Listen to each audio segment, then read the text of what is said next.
एक भिखारी रहा करता था। उस भिखारी को हर चीज से शिकायत रहती थी। हे भगवान, बाकी लोग इतने खुश रहते हैं और मेरी जिंदगी ऐसी कैसी। मैंने ऐसा क्या पाप किया था जिसकी वजह से मुझे ये जिंदगी मिली है। तभी वहाँ से मोहन जा रहा होता है और वो भिखारी की बात सुनता है और भिखारी से बोलता है, क्या भिखारी भाई सुबह सुबह रोना चालू है? आपको कुछ और काम नहीं है क्या? अरे ये क्या बोल दिया मैंने आपको? आपको तो सच में कुछ काम नहीं है। कितनी अच्छी तो जिंदगी है, लोगों के पैसे पर जीते रहो, खाओ पियो सो जाओ, किसी की टेंशन नहीं, किसी के लिए कुछ करना नहीं। अब इससे अच्छी जिंदगी क्या देगा ऊपर वाला आपको? देखो मोहन, मैं भगवान से बात कर रहा था। तुम भगवान तो नहीं हो और ना ही मैं तुमसे कुछ मांग रहा हूँ, तो तुम्हें ज्यादा बोलने की जरूरत नहीं है। जाओ यहाँ से। हाँ हाँ, मैं तो जा ही रहा हूँ। मुझे तो बहुत काम है, क्योंकि मैं मेहनत करके खाता हूँ ना। चलो अब मैं अपने काम पर चलता हूँ। इसका कुछ तो करना पड़ेगा, बहुत जबान चलाने लगा है। मोहन रास्ते से जा ही रहा होता है कि तभी अचानक उसकी बाइक खुद ब खुद खेत की तरफ तेजी से मुड़ जाती है। आगे जाकर मोहन खेत में गिर जाता है। माँ, हे भगवान, जोर से चोट लग गई, लेकिन मैं यहाँ गिर कैसे गया? अभी कहाँ चोट लगी है तुझे? चोट तो अब लगेगी, बहुत बोलता है ना तू। अब क्या होगा, माफी मांग कर। अब तो तूने कर दिया जो तुझे करना था। चुड़ैल इतना बोलकर उसकी जुबान खींच लेती है। इसी जुबान से बोला था ना, अब जाकर कैसे बोलेगा सबको? जुबान तो मैंने खींच ली, चल अब बता क्या ही बोलेगा। नहीं नहीं नहीं, ऐसी जिंदगी से तो मरना ही अच्छा है। इतना बोलकर चुड़ैल ने मोहन को मार डाला। ये बात गांव में आग की तरह फैल गई और सब इस बारे में बात करने लगे, लेकिन सबको लगा ये एक्सीडेंट था। ये तो होना ही था। जिसको बात करने की समझ नहीं हो, उसके साथ कुछ अच्छा कैसे हो सकता है? अगली सुबह फिर से भिखारी गांव की सड़क पर बैठा होता है।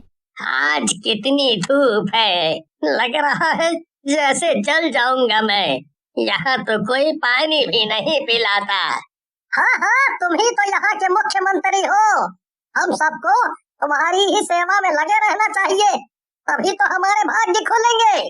बड़ा आया पानी पीने वाला, भीख मांग कर तो खाता है।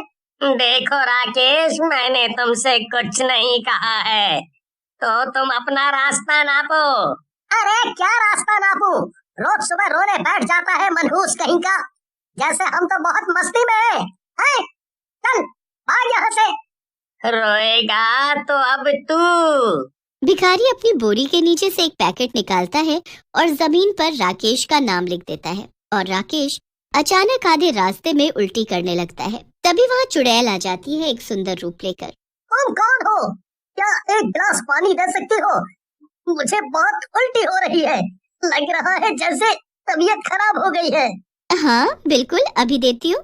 पर जब वो पानी उसके हाथों पर गिराने लगती है तो वो पानी नहीं होता, खून होता है। फिर चुड़ैल अपना असली रूप ले लेती है। मुझे बताना पड़ेगा मैं कौन हूँ? मेरी खूबसूरती देखकर कंफ्यूज हो गया क्या?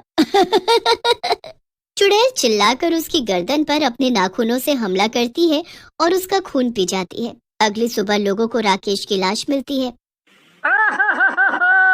देखो तो, कितनी बेदर्दी से मारा है इसको। इसकी तो किसी से दुश्मनी भी नहीं थी। किसी जानवर ने काट लिया होगा, बदतमीज तो था ही, किसी को भी कुछ भी बोल देता था। क्या पता किसी जानवर को मारने की कोशिश की हो, तो बदले में जानवर ने ही इसको मार दिया। लोग भिखारी की बात को सच मान लेते हैं। अगली सुबह एक बार फिर भिखारी हमेशा की तरह शिकायत कर रहा होता है। हे भगवान, आज कुछ तो मिले जिससे मेरा जीवन चले, ऐसे तो मैं भूखा मर जाऊंगा। अरे भाई, ऐसे कैसे आप भूखे मर जाओगे, वो भी मेरे होते हुए? ये लो, आप ये खाना खा लो, मैंने टिफिन बनाया था। और अगर आपको कभी भी भूख लगे तो आप मुझे। तुम कौन हो और क्या इस गांव में नए नए आए हो? हाँ जी, मैं इस गांव में नया आया हूँ। चलो, मुझे काम के लिए देरी हो रही है, मिलते हैं बाद में। इतना अच्छा व्यवहार तो इस गांव में किसी का भी नहीं है, भगवान उसका भला करे। राम थोड़ी दूर पर जाता है तो उसको एक सुराही दिखाई देती है। ये कैसी सुराही है? इतनी चमक रही है ये। इतना बोलकर राम सुराही के पास चला जाता है और सुराही को उठाकर देखता है। अरे, इसमें तो सोने के सिक्के भरे पड़े हैं, लेकिन यहाँ किसने रख दिया होगा? किसी का खो तो नहीं गया? तभी वहाँ एक सुंदर औरत आती है। क्या हुआ भाई साहब, आपकी सुराही लेकर किस सोच में पड़े हुए हैं? बहन जी, ये सुराही सोने के सिक्के से भरी हुई है और ये मेरी नहीं है। मुझे समझ नहीं आ रहा कि जिसकी सुराही खोई होगी उसको कितना दुख पहुंचा होगा। अब मैं सुराही कैसे उस तक पहुंचाऊं? अरे भाई साहब, जिसके पास सोने की सुराही हो उसके पास तो क्या कुछ नहीं होगा। ये भगवान का संकेत है आपके लिए। आप बड़े नेक दिल मालूम पड़ते हैं। ये सुराही आप रख लीजिए, ऊपर वाले का तोहफा समझकर। कोई मांगे तो उसको दे दीजिएगा, ना मांगे तो आप रख लीजिएगा। फिर राम सुराही लेकर वहाँ से चला जाता है। गांव में हो रहे हादसे से परेशान शंभू बहुत दिनों से पता लगाने की कोशिश कर रहा होता है और आज भी यही पता लगाने वो राम के पीछे निकला होता है। जो भिखारी से प्यार से बात करे वो जिंदा वापस आ जाता है या फिर सही सलामत वापस आ जाता है, लेकिन जो भी भिखारी से ऊंची आवाज में या बुरी तरह बात करता है उसका एक्सीडेंट हो जाता है या तो मर जाता है। ये चक्कर क्या है आखिर? तभी वो देखता है कि सुंदर औरत वहीं खड़ी है और वो भिखारी भी वहीं आ गया। कितना नेक दिल इंसान है, ऐसे ही क्यों नहीं होते सारे इंसान? इस तरीके के इंसान अगर होने लगे हमें किसी को मारने की जरूरत ही नहीं पड़ेगी।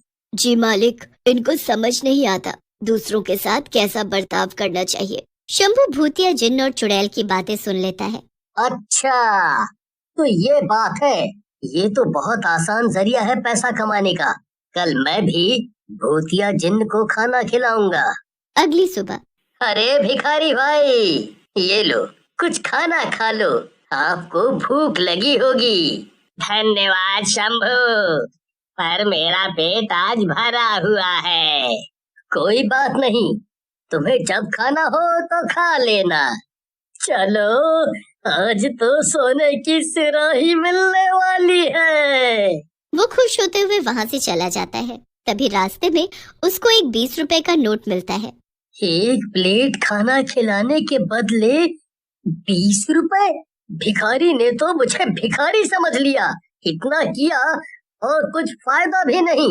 तभी वहाँ भिखारी आ जाता है और शंभू से कहता है, अरे भाई शंभू, अच्छा हुआ तुम यहीं मिल गए। क्या तुम मेरी सहायता कर सकते हो?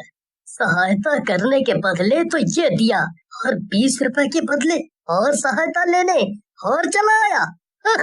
अरे शंभू भाई, बताओ ना, क्या आप मेरी सहायता कर सकते हो? बताओ, अगर कर पाया तो कर दूंगा। वो क्या है ना, मुझे मेरे गांव जाना है तो मुझे 2000 रुपयों की जरूरत है। अगर तुम मुझे वो दे देते हो तो बहुत बहुत मेहरबानी होगी। वापस आते ही तुम्हें लौटा दूंगा। चल हट, मुझे पागल समझ के रखा है क्या? उस राम को तो तूने सोने की सुराही दे दी और मुझे 20 रुपए, ऊपर से मुझसे 2000 मांगने चला आया। चल भाग यहाँ से, मेरा दिमाग खराब हो गया है सुबह सुबह। मेरे पास कोई 2000 रुपए नहीं है तुझे देने के लिए, भिखारी कहीं का। तभी वहाँ पर एक भयानक चुड़ैल प्रकट हो जाती है। अरे मालिक, ये तो एक अच्छा आदमी है, इसने तो आपको खाना खिलाया था ना। अब आप आराम कीजिए मालिक, अब मेरा काम है। इतना बोलकर चुड़ैल शंभू को उठाकर जमीन पर पटक देती है। फिर उसको घसीटते हुए जंगल की तरफ ले जाती है और वहाँ एक पेड़ पर टांग देती है, जिससे उसकी मृत्यु हो जाती है। मालिक चलो यहाँ से, किसी दूसरे गांव में चलते हैं। इतना बोलकर चुड़ैल और भूतिया जिन्न एक साथ वहाँ से चले जाते हैं।